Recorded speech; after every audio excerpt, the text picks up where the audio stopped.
That's what's up. All right. You can't see me, but that is perfectly fine. You don't need to see me to hear me. Um, but yeah, we are going to be doing the talking about the wands. But in order to talk about the wands, we have to talk about uh we have to talk about the pinnacles. I have to talk about all the elements. To even start talking about the wands. Um because the wands themselves in tarot, what they represent, uh, well, every card has its polarity of like the seen and the unseen, but the wands have it in. I haven't found a good way to describe it yet, but theirs is a bit more complicated because the wand is the God factor. The wand is the cause, but the cause of things have two ways of being brought to you. Either it being brought to you by an unknown internal feeling, which would be the invisible, or being brought to you by something that had already happened on the physical due to a past event, which would be more of like it happening because of someone else, or that, again, that physical sight happening of the wand activity.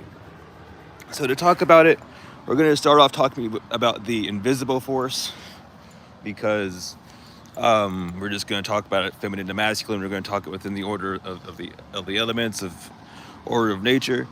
And if it sounds like I am shivering and stuttering, it's because it's cold.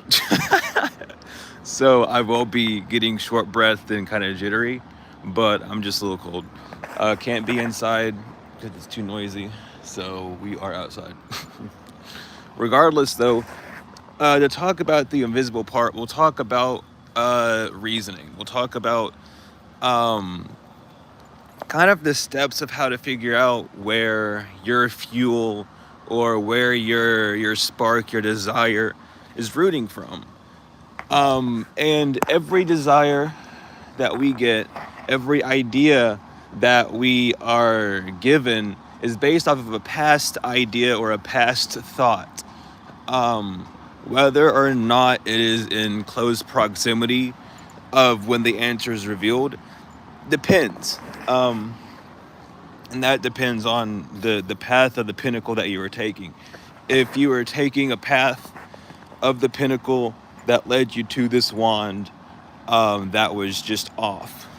Let's just say the thing you're making on the physical was very shaky. You were trying to make like a gingerbread house or something, and the icing was just not sticky enough, and it was just falling apart. So you go to a contest to try and win first place with that. It doesn't quite work, right? That's where that bad idea is coming from. That bad flame, that unusable fuel that you have is there. It's like putting the wrong fuel in a car. Yeah, it can run for a minute, but once it hits that breaking point, it's just gonna fuck up everything, including what it was, using for. This is what happens when people have bad ideas, a bad idea. I'll say it that way. Or bad thoughts, though, just having that act of pessimism on them with their ideas and what they're doing, is that inverted wand. But to kind of get back on track, when we're dealing with the pre-wand, with that the unknown, tie it back to, did this idea come to you because of a past thing of, I want a way to create revenue. I want a way to begin, spread my gifts, to spread my awareness, right? And it's just been a few months. All of a sudden you get that idea. Maybe I should start, going to like local art stuff and trying to get my passion there or something like that. That's where that's coming from. Trying to take a step back. Why do I feel called to do this? It's not a bad thing. We have to rewire ourselves, especially because I don't know what it is in the spiritual community. People don't like being questioned. People do not like being asked why, or, explain this, but it's because they never got it explained to them, so they can't really explain to you because they don't really know. So people don't like, to be asked why. It's an ego thing. The ego, the rational mind takes it as like you're being offensive with it, because we take being asked questions like, "Oh, why don't you believe me? Why aren't you taking what I say as true?" Well, because I want to make sure that you're not under some sort of psychosis or some sort of illusion yourself when you're coming and saying things. That's what you got to make sure you're coming to yourself with, so that when you have these doubtful thoughts or even these optimistic thoughts, however, that you're checking yourself and that you're not coming from a place that is not seeing things clearly or from a veiled place. So begin to ask yourself, where is this idea coming from? How am I getting this? If this is like, you know, a new venture you're starting, or like an addition, or adding something onto something you're already building, or starting something new, and using the fuel from what you already have built to fund the next things, right? However this is, just ask yourself, where did I get this idea from? How can I blend it in? How can I allow it to sustain? How can I keep this flame pure?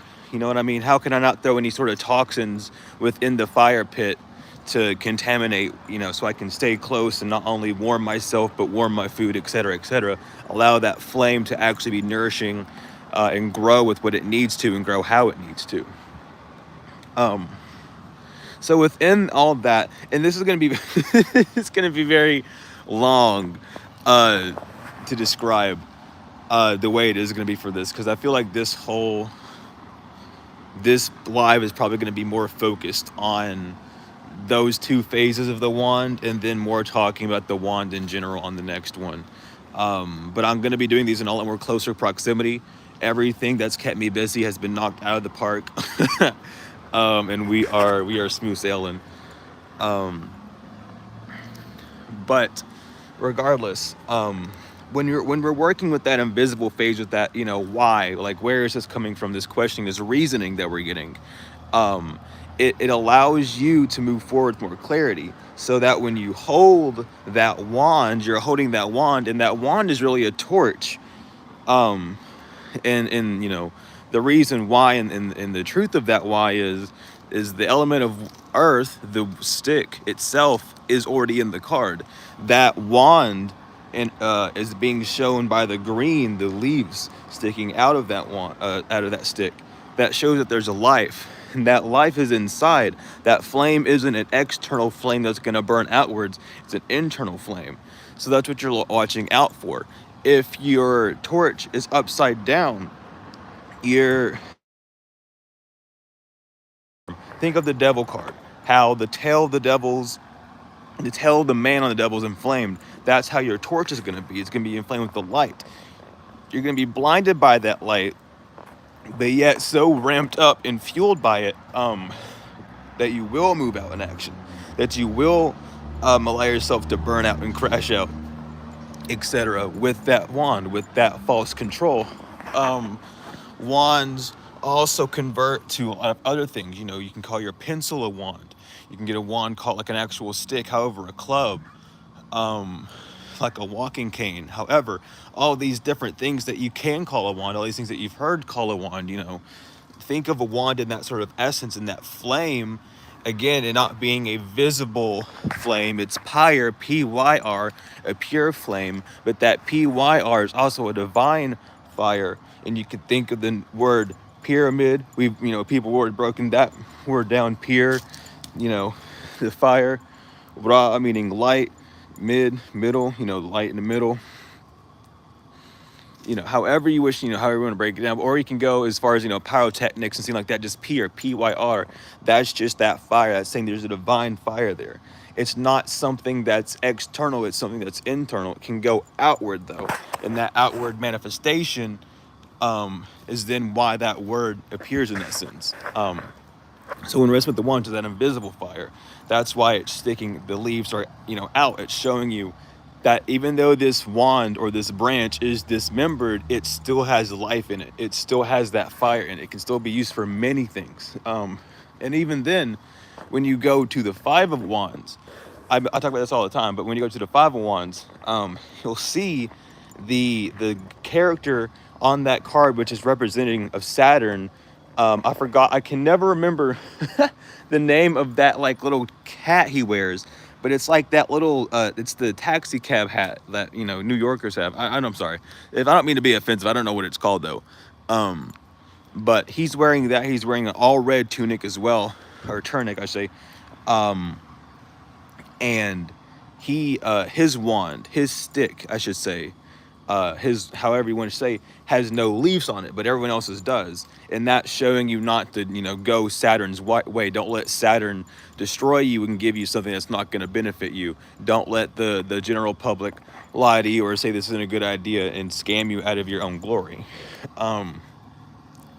But again, like that's what those leaves are showing, is you that invisible life, that invisible attunement that it has, all that creative power. And the reason why it stays invisible is because the wand does not define a specific use.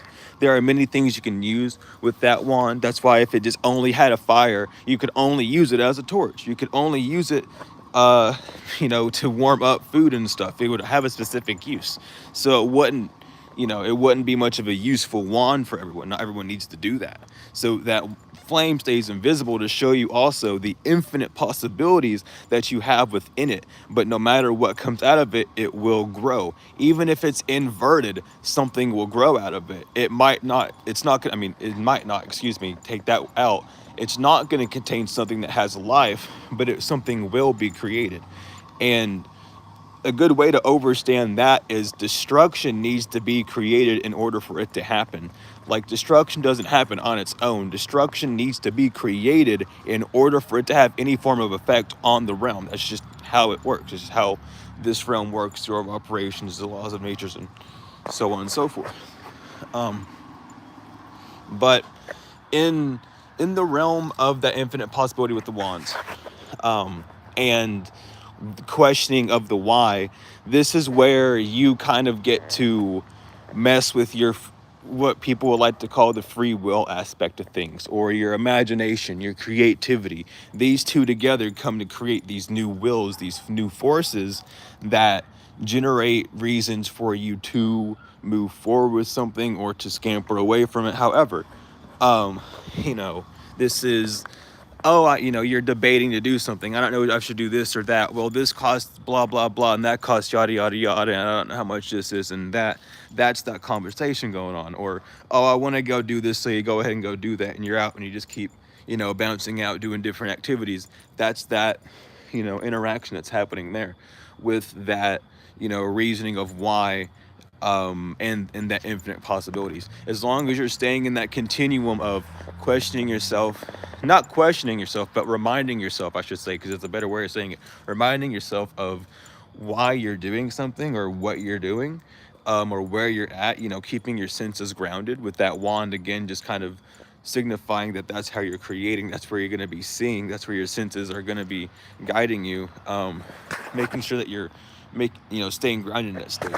Because if you're in your head and you're trying to go outside and hang out with people and everyone's bouncing around, you're not going to be able to keep up. You're going to be burning yourself too much because you're using your wand as a destructive force against yourself. You're using that creative force of reasoning and why towards things that are causing destruction, things that are inverting that life.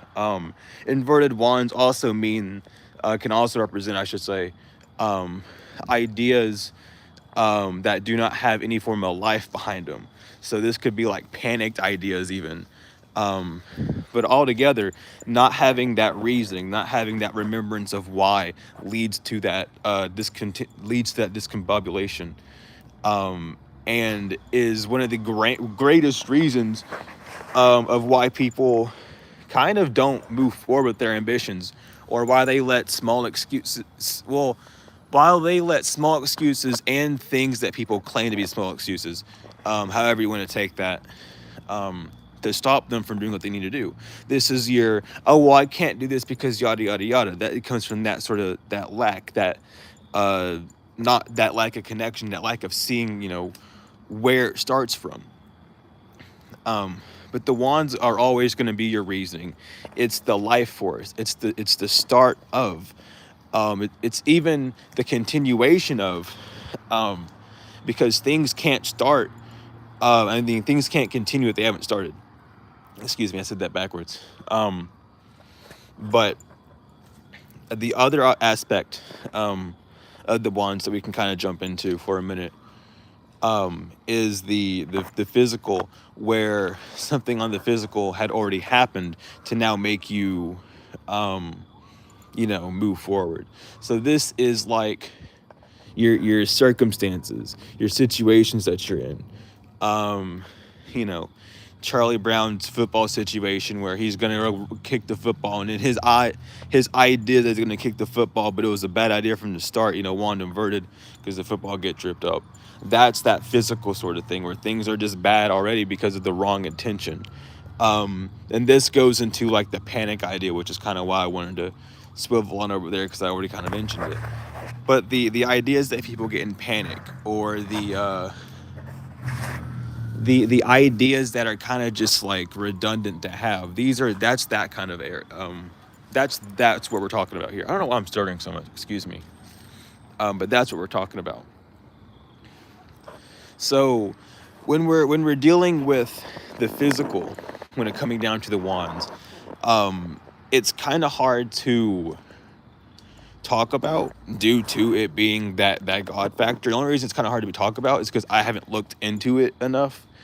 As going on, I'm gonna be updating back and forth, but I'll talk about from what I've talked about with my mentor, and what I've kind of gathered myself, and what I've talked with other people about.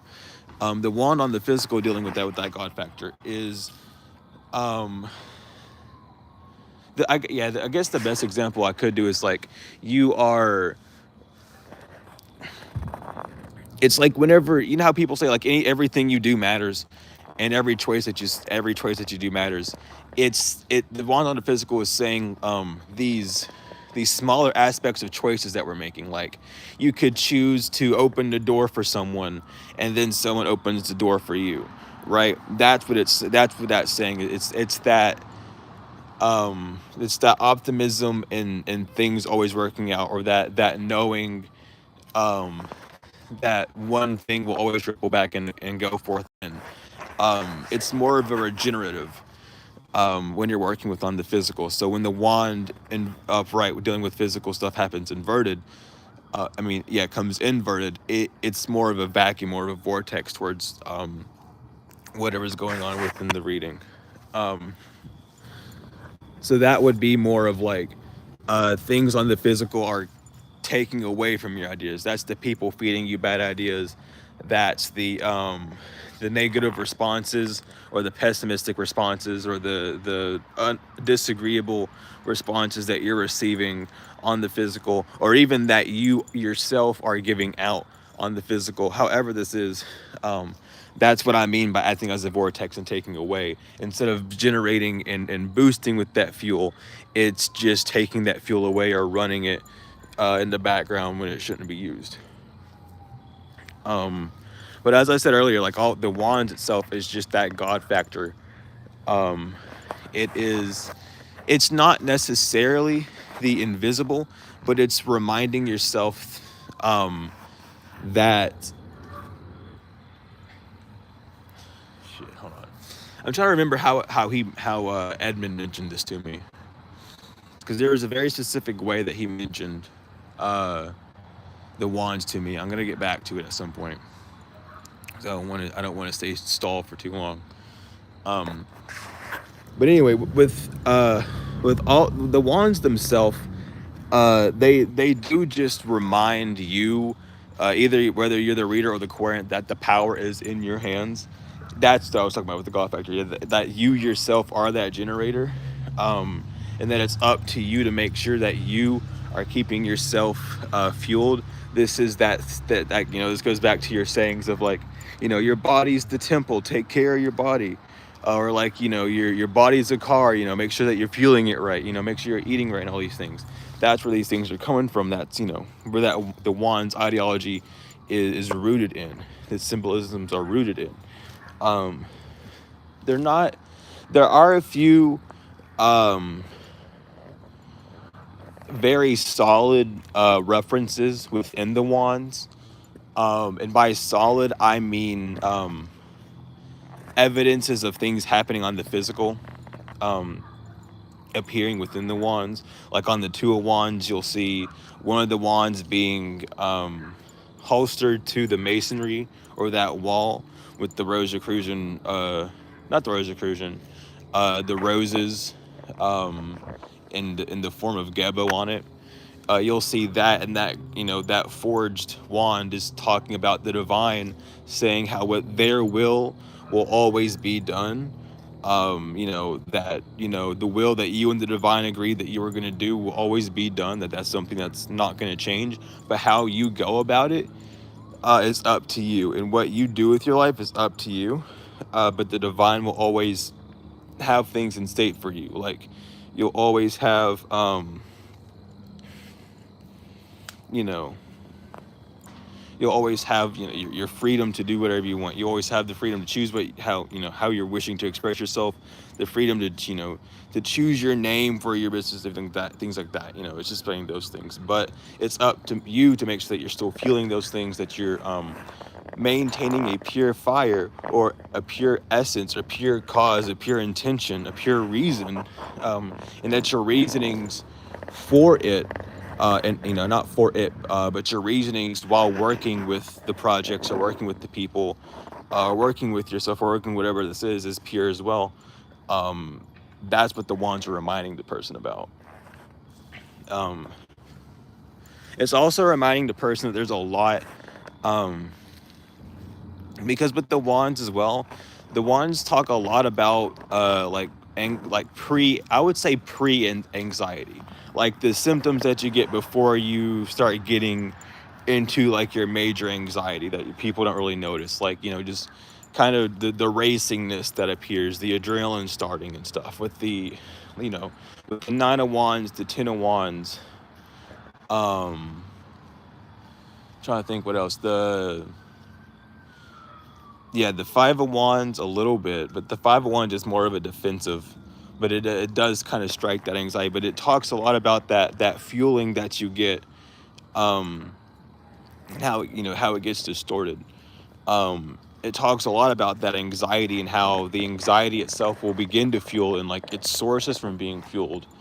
Um, the Nine of Wands, representing the man with standing around with the nine wands around him with the headband, saying that he has signifying, that he has a headache from all the wands, which are represented by ideas, or representative of ideas.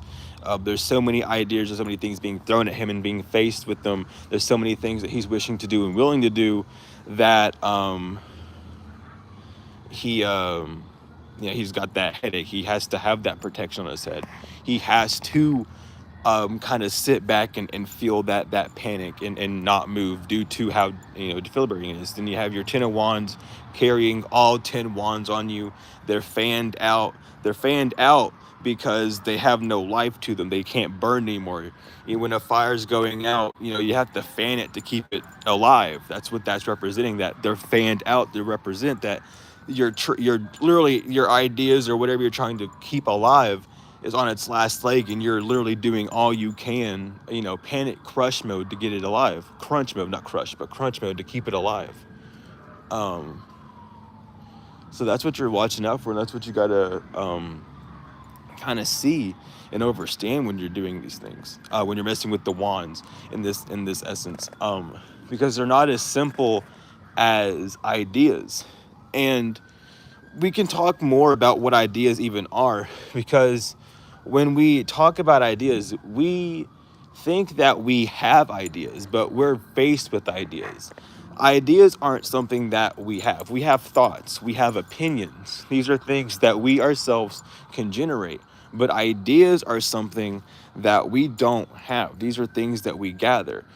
Because even when you say a statement, let's think of some ideas, you think and then you receive that idea. It's not something that you just randomly have. You have to be able to think about it. You have to be able to be in a certain state of being to receive it, whether it's being forced, which is thinking, or whether it's being passive, which is being in that meditative state. But ideas are what's sent from the divine. These are what people call downloads, but are really uploads, because you're not downloading anything. Things are being uploaded into your vessel for you to see, for you to, have and be revealed to you.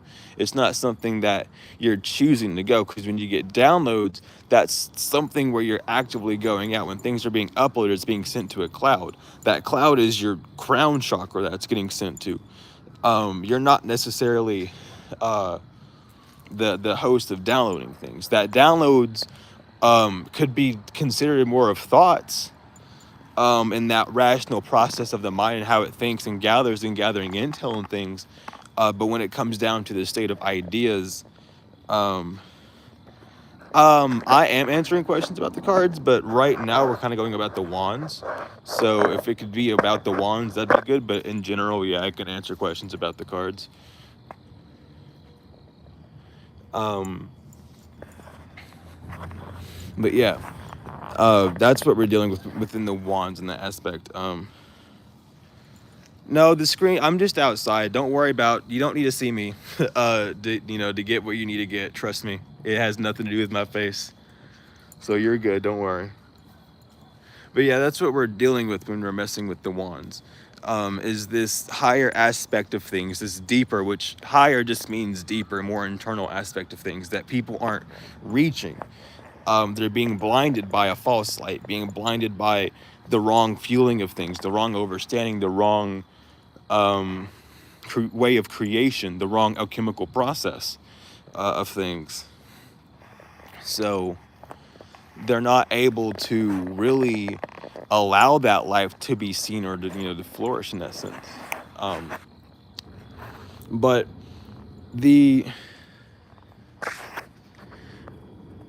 yeah, I know Jesus is a healer, but that's not what we're talking about right now. So keep it about what we're talking about, buddy. Anyway, when we're talking about wands in the aspect of how to look about them like in day-to-day life, think of them as everything that you see. And not only just everything that you see, but the thoughts that gather around what you see. Not necessarily like the actions that you take about what you see, but just how you see things. How are things coming to you? How are you gathering them? How are they fueling you? You see something, oh, I think that's a cat. I'm blind. It could be a bobcat. It could be anything. But you could, oh shit, what was I talking about? I already lost my track because I seen the animal.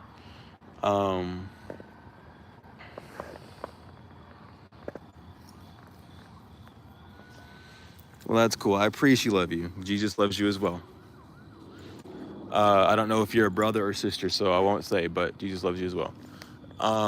But with the wands and everyday aspects, it's like how things make you feel. So like let's say you see a pink sweater, right? And that pink sweater makes you feel warm for some reason. Just take note of that. Allow yourself to be like, this is what that wand is showing me. The idea of this, that ace of wands, the thing that I'm receiving from the divine, from God, that intel, that knowledge, that wisdom.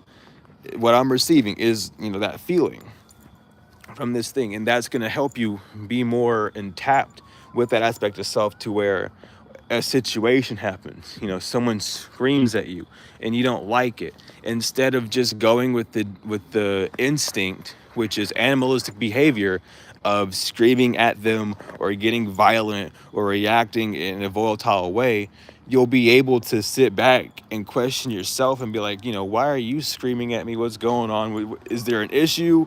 Why are you coming at me hostile when I've done this and that? Nothing, you know what I mean? You take that step back and be able to, move forward in that aspect. You take a step back and be able to see what you need to see, which people can't do.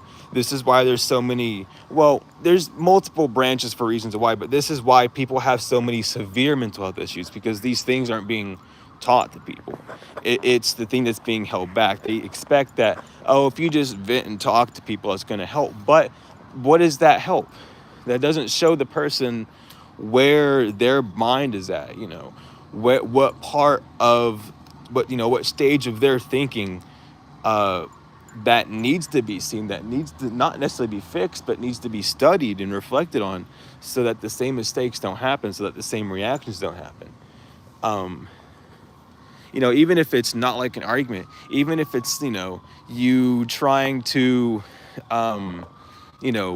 create with your business, and your business doesn't work very well, it starts to flop. You're not going to, be such of a defeatist on it. You'll keep moving, but you also won't be such of, what am I trying to say? You won't be in such of a need for it to work, to where you'll be a slave to it and continue to pour into it when all it's doing is draining you. You'll have that balance of, I need to keep working on it because it's just going through its growth, or I need to stop working on it because right now I need to work on myself because I'm doing something wrong. You know what I mean? And that's where that wand, working with the wand, the element of that fire, comes in. And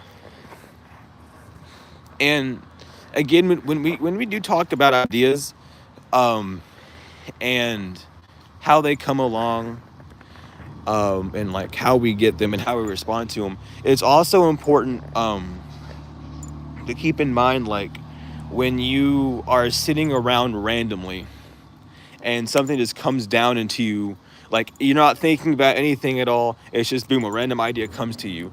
Allow yourself to sit in that space and be like, where did this come from? Don't just be like, oh, this is crazy, let me just push it away. Where did it come from? Because in those moments especially, because those are the moments where nothing's active consciously. There's nothing going on in the forefront that could have sparked it. That means there's something within the visual field or energetic field, the visible or the invisible field, however you wish to say, that is causing that reaction. So you need to be able to take that step back and see where that invisible fire is, because it's not always going to be something physical. And within this whole thing of talking of tarot, you can't talk about one card without talking about the rest of the elements. It's just how it's going to be, because that fire, that wand, that push, that thought to you, or that feeling, whatever it was, well, that feeling, that thought was first a feeling. Let's be real with it. That's why it came to you so quick and silent, because we, as humans, our nervous systems are not attuned to know what a feeling is. We think they're thoughts, and they're confused, and they say, don't follow your heart, follow your mind, because your heart's going to get you in trouble, despite it being your mind that gets you in trouble, because it's your ego. It's how rationalized or how split apart your mind is, and how discombobulated and how unsure you are up here in your mind, that gets you messed up, that you don't listen to your heart, to where it makes these false thinking patterns that create feelings that feel real but are just artificial and fake. The true feeling is the one that comes naturally. It's the one that literally, it doesn't fight you back and forth. It just exists in that state, and when you don't look at it, it's like it's not there. But you have to see it to to focus on it, or to be in a state of stillness to to reveal it, to have it be seen. But the wands are a very well, no, the cup is probably the most sacred. Well,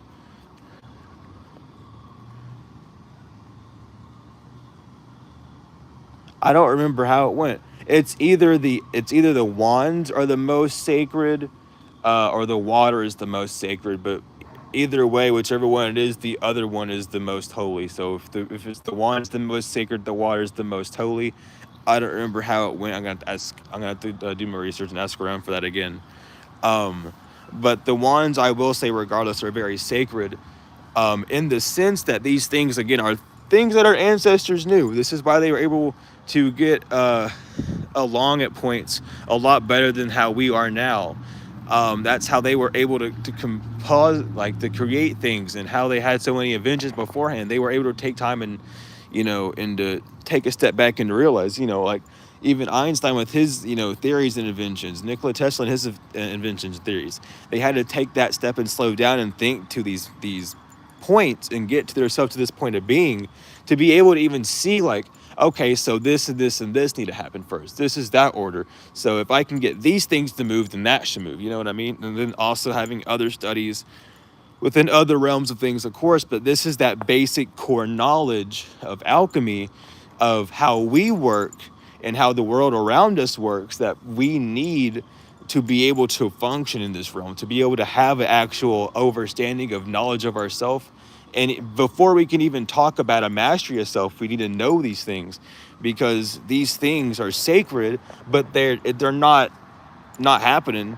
We might not be aware of them, but these processes happen in our body, and at such a fast pace that we're not seeing them. And it's because we've been forced in this life where everything has to be fast paced. Oh, I need this, I need that, I need that. This is due here, this is due then. We're so focused on time that we don't use it wisely. We kill time, or we that's what we say all the time. Oh, I'm gonna kill time. I'm just killing time. You're not spending time. Even if you are spending time, you're not spending time wisely. So, you know what I mean? That's the issue. And take that literally, take that figuratively, take that in every way you can, because I mean so in every way. People kill time instead of spending time, but when they spend time, they don't spend it wisely. They're not spending it on things that's actually going to benefit them. They're just spending it to spend it. Oh, I'm spending time with you. What are you doing with them? Nothing. So what benefit are you getting? These are things that you have to ask yourself. These are the things that you have to be in mind of when you're wanting things to be created, wanting things to move on the physical. These are things that your ego will battle you with by making you feel bad about doing one thing, or making you feel like one thing is useless and you should give up on it. But it's very important to remember in this state, especially in the wand state, if you get it for yourself, or you're just in that energy of generating like a new thing, or following a new idea, or following new steps, or following a new passion, it's important to make sure that like you are kind of isolated, not like physically, but kind of like verbally. Like, don't tell people about what's starting up. Allow it to start up. Allow the flame to grow on its own. Don't let people put their stuff in your flame until you have like a solidarity of it. But also, because I'm kind of getting jumping around. But again, if anyone does have questions about the wands or anything, do let me know. I can't answer them. But another thing about the wands, it's important to kind of keep in mind with like day-to-day practices, is with the wand, let's see, like in like in the Four of Wands. In the Four of Wands and the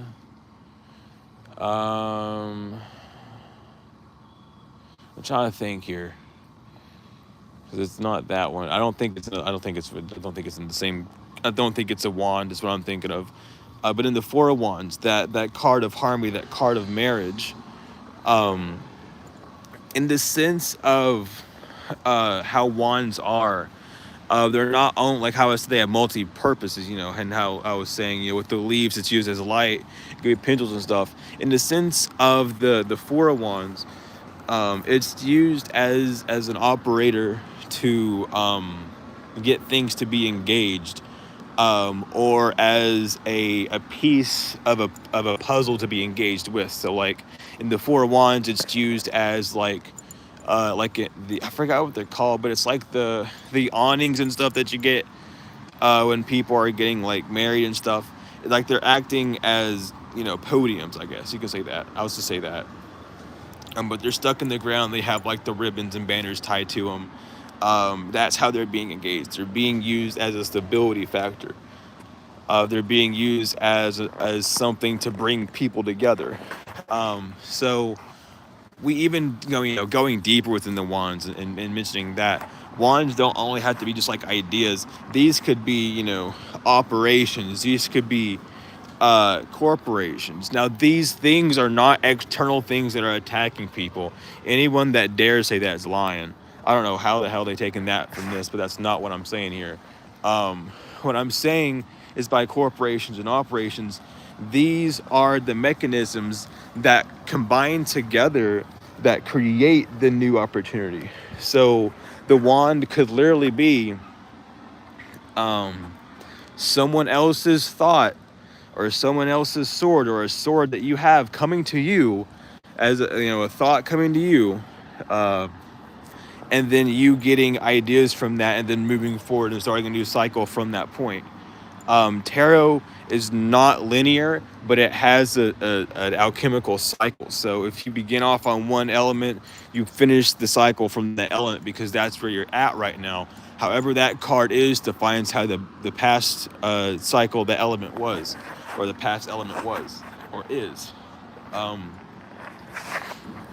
So, when we're dealing with these things, it's like, how am I, what am I choosing? What brain path am I choosing? What, which method am I choosing? Am I going some way the easy way? Am I going some way the hard way? That is your Five of Wands. Am I doing something that's easy, which would be giving up, or not doing the creative or the expressive things, or am I doing something hard, which would be to stand up against that, and to do the creative stuff and to stand out, and to have that voice, not to back down, things of that nature. It's really what you have to think about as well, because the wands, again, that's why there's not a fire there. It's just a stick. It's a wand. It's a medium. It's something to craft or to create with, or create things with even.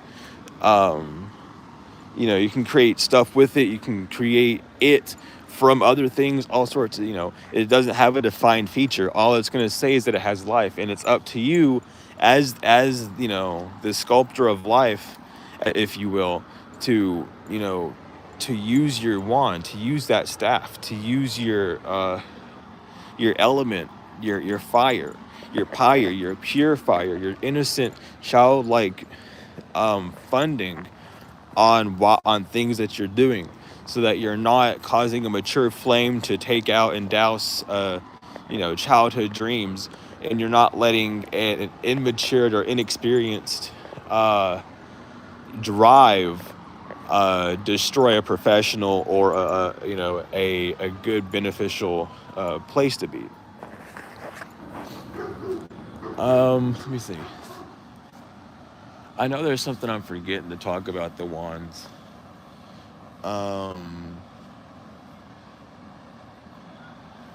But let me think. But yeah, again, if anyone has any questions about tarot, don't be afraid to ask them. I will respond to them. Let me see. Let me think. So with the, I don't know. Hold on. Let me think. Because there's Ace 2, 3. Yeah. Okay. And the 4, and then the 5 of Wands is that 6 of Wands, 7 of Wands.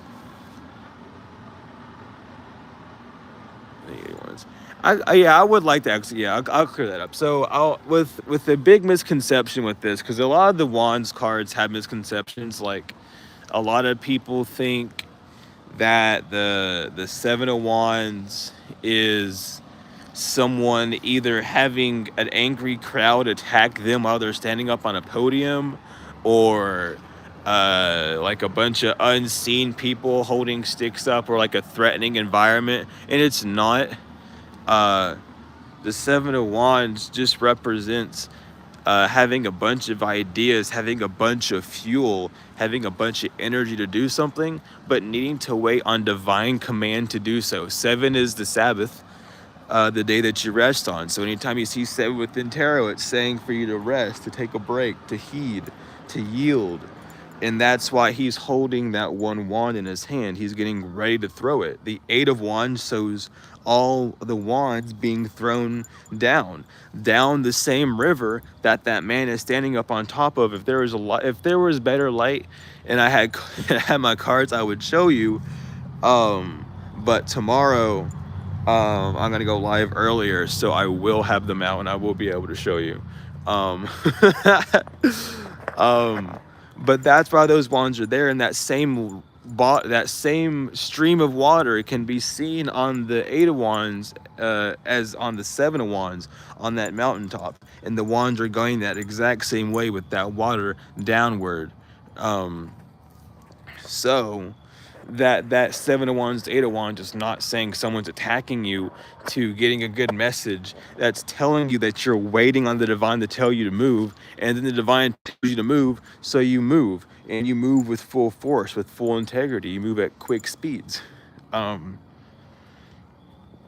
That's a big misconception. And then the Five of Wands misconception, it's not as bad. I mean, it's not as incorrect. But it does have a lot of bad intention where it rooted in, because even though, yes, the Five of Wands does indicate conflict, it indicates conflict with your execution, with how you are moving. You're letting certain people stop you. You're letting certain ideas or dogmas stop you from moving in a pure way that would keep your wand or your staff, your idea, fueled properly or alive or living, I should say.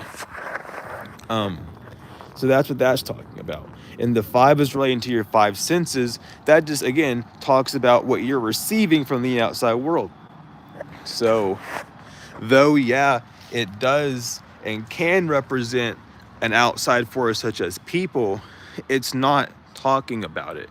It's more just general what Saturn's main lesson is, which is your discipline.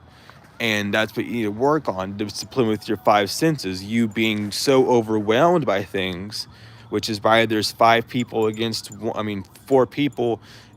one. And why that red's there, that red is to represent the conscious mind. Red is the easiest color to create on the light spectrum, and one of the flashiest ones, and the one that gets the human's eye most attention. So it's things that are getting your attention that you're seeing. Obviously, that's why the one in the red is literally the one threatening the most pose, and that has the most visibility to him. He's the brightest one, right? But it's the discipline to go against what the elephant in the room is trying to say. The elephant in the room isn't always going to be stuff that people aren't saying to nurture people. The elephant in the room could really just be the fact that you're ignoring people not liking what you do, or ignoring the fact that you have doubts about what you want to do. It's just you doing it because you know it's for a purpose that's beyond your means. This fire, this fuel that you've gotten is not given to you by yourself, for if it was, it wouldn't have lasted or had any true fruition to it, because you by yourself are not going to create that fruition. You need that other side of the coin, that invisible aspect, that divine aspect, to get things moving. So you already know that things aren't going to move without that divine essence. You already know things aren't going to prosper or grow without moving with the divine.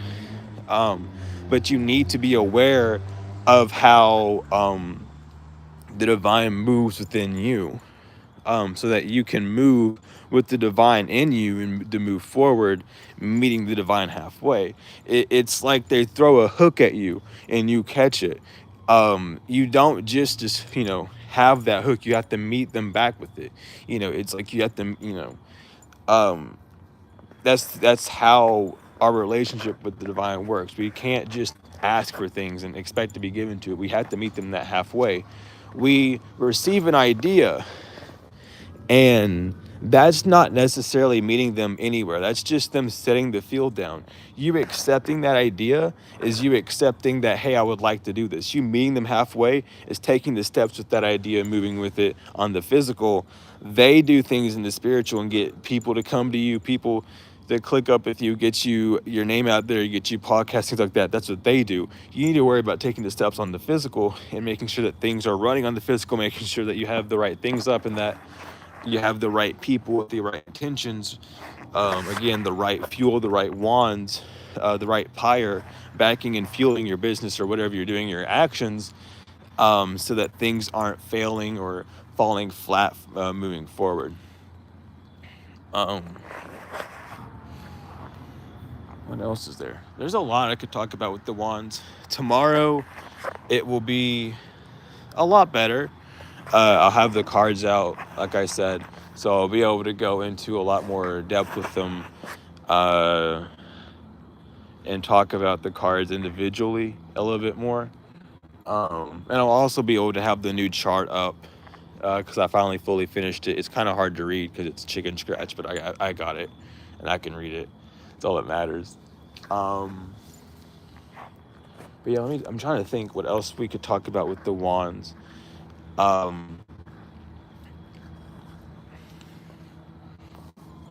But again, like if you have questions, that is always the best way to learn. Because even though I have all the information, well, not all the information, but I have a plethora of information about, about these things, I don't know what people need to know. Because a lot of the information when I was learning it, I already knew. So it wasn't that I didn't need to know. It was just the fact that I already knew it and I was just double checking. So it's needed for questions to be taught. That's why, you know, that's the whole point of teaching. That's the whole point of me doing these things. I'm bringing you the information to, to transpire, to, create, not to create, but to degenerate the field, or the playing field, the energy for these questions to be generated, to be brought forth, because these are things that people are curious about, but no one really wants that clarification. I don't know. Sometimes it roots from like that fear of, just not knowing, what's one thing or another to just being lied, or sometimes it's just like not knowing what to ask because of all that confusion. But again, that just roots from not being aware of what's being brought to you. Because with a lot of people within tarot, even myself, when I first was watching it, I would just watch it to watch it. Some readers, like, sometimes they'll delve into the cards and try to quote unquote, I don't know what the fuck they try to teach, because it ain't tarot, but they try and teach whatever the hell they try and teach, but they don't go into depth. They don't really tell anyone, so no one really knows the details of the cards. So, if you're a reader and you're seeing this and you're like, oh, what if this wand comes up in this scenario with these cards? What does the wand mean within this, and how do those sort of things? Or if you're just someone who's got a reading and he's like, well, I got this card and these things came up. It's good to get clarification, because a lot of people get these informations, but no one goes into depth with what the science is, or what the card actually means. You just say, oh, it's this, or oh, it's this and that. Like, oh, the Empress is the Empress, and death is death, and a tower moment's a tower moment. It's a big change, but what does these things mean? What's the science of it? How can you tell and show me that these are the things that are there? What's information that I can get and receive, that I can either look up or have personal experience with, to be able to see that sort of proof with. That's the lacking evidence, and that's what I supply or try my best to supply, with doing what I do. So always ask questions, because I could yap for 30 hours, but that 30 hours might not cover a very specific question that you may have, even if you think it's a stupid, silly one. It's things that, again, no one else on this platform is clarifying. So even if you think it's a stupid question, it's not, because these are questions that I even had to ask at one point, So,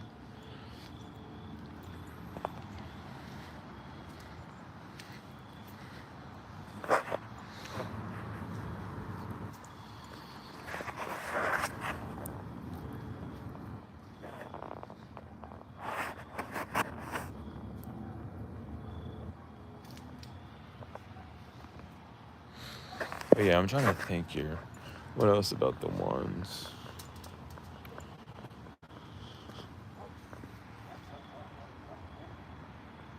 I'm not too sure.